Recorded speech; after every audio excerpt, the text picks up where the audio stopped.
Haven't done this in a while. I have spoken for about 5 minutes and I forgot to turn the record button. Hello friends, so the first video this year and a few changes, as you probably can see from the picture and sound hopefully. I repositioned the microphone so that it's not anymore straight into my face. I had a theory that if I have it close enough, the sound, the actual volume of sound should overcome the echoes and other kinds of issues, but I was starting to get other issues, which are mouth clicks, and they were annoying as hell and I didn't know how to deal with it, but I think I found a way, which is again placing it the more appropriate location or somewhat more commonly used location, which is beaming straight to your chest cavity. Anyway, we'll see if that's gonna work or not. The other change is the light. I'm quite happy with it because it's absolutely silent. You can turn off the fan, and I don't know what the temperature reading is now, but it does have an LCD reading for the temperature of the actual LED unit.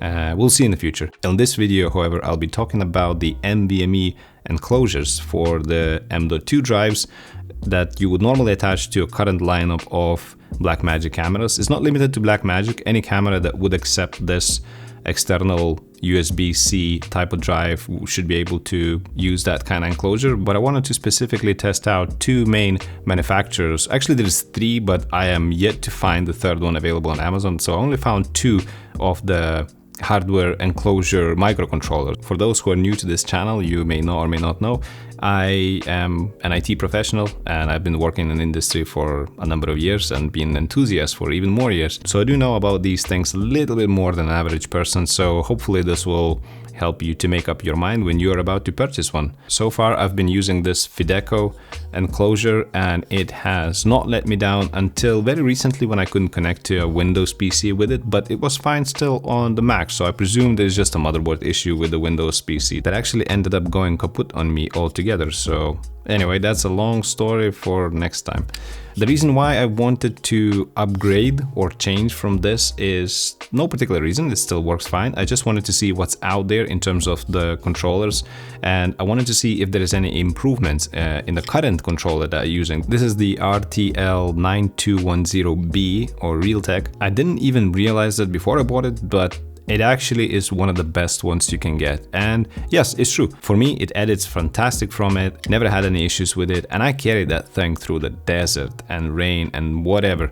It's really good enclosure and a really good controller, but I think I will move to another one because the way I hold it on my camera is purely by just the strength of connection. And after a number of years using and abusing it, I don't want to take the risk of failing one day in the field just because I didn't upgrade from it. It's not really like an upgrade, it's more like a preventative maintenance because these things are dirt cheap, and really the way I use it with plugging in and out with no remorse whatsoever, I think I'm asking for trouble. So time to upgrade, I suppose. Now you may wonder why NVMe in the first place. It's quite simple. If you're recording quite frequently, which I do a lot, you might not have the luxury of offloading your videos onto another drive, and to be honest, they are actually fast enough to be edited from, especially if you're editing the likes of Blackmagic footage on DaVinci Resolve. It just flies. That is not getting saturated by my usage of just editing it. So this is not the limiting factor of how fast you can record it, by the way. It is actually the connection on the Blackmagic cameras that is limited to USB 3.1 speed. If I was to get a faster drive, which would be Thunderbolt 4 or 3 potentially as well, which is 20 gigabits or 40 gigabits a second, and a drive that's capable of these kind of speeds, I would only increase the speed of editing for myself and not actually recording options. But in turn, it would actually prevent me to using it in the first place because I'm using these just literally plugged in and dangling on the side of my camera, and I really like that convenience. But in order to be that way, it needs to be really super light, and the Thunderbolt 4 versions of it are quite much more heavier. So I would need to somehow reinforce them on the cage or a camera body, which I don't really like doing. I like traveling light. In terms of actual SSDs, I wouldn't recommend going with anything faster than 3.5 gigabytes a second, just because you will be limited then by the actual connection and the controller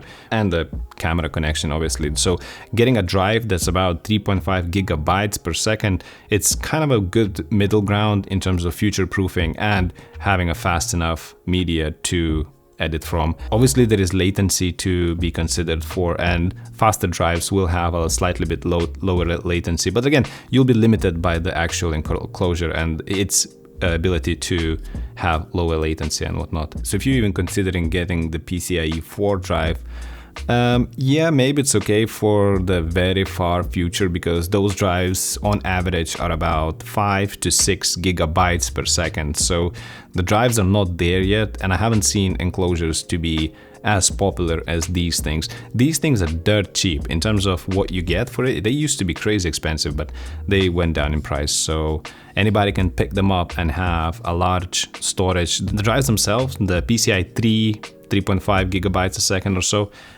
they're still on a pricey side. So £100, dollars-ish gets you a terabyte of a nice NVMe SSD.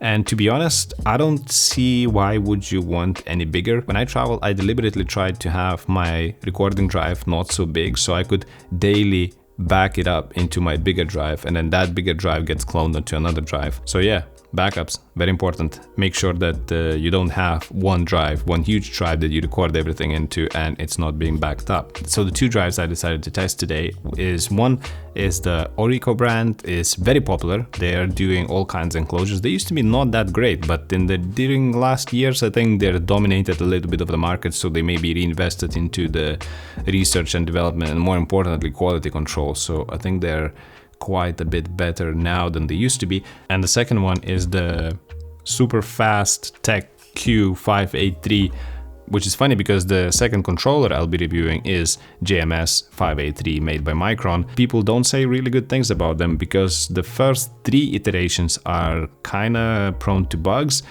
I have supposedly 4th, but once I opened it up, it says revision 1. So I'm not sure if it's a motherboard revision of the actual enclosure or is it the controller. It's safe to say it's a bit more sketchy to buy one of them than Realtek ones. And in terms of build quality, this is superior to the Orico one. That said, the build quality is not that important when it comes to these kind of drives, because actually for me at least, I want it to be as lightweight as possible. And if it has a little bit of a heat sink that attaches with the thermal pads, which they all do, that's all I need. Now in terms of performance, it's pretty clear this is not performing as well as the Orico one, and the proof is in the pudding.